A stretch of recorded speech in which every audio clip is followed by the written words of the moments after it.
Hello! Finding skilled personnel to work with the contemporary agricultural equipment might be difficult in several places.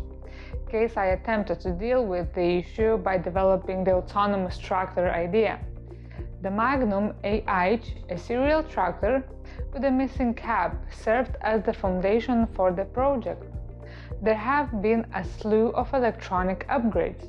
Because of the state of the electronic systems, it contains a built-in radar, LiDAR, and cameras. Static and moving obstacles are both recognized by the tractor.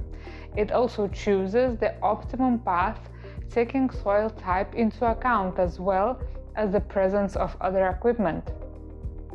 The tractor can be operated from afar, and the system is capable of performing a variety of tasks.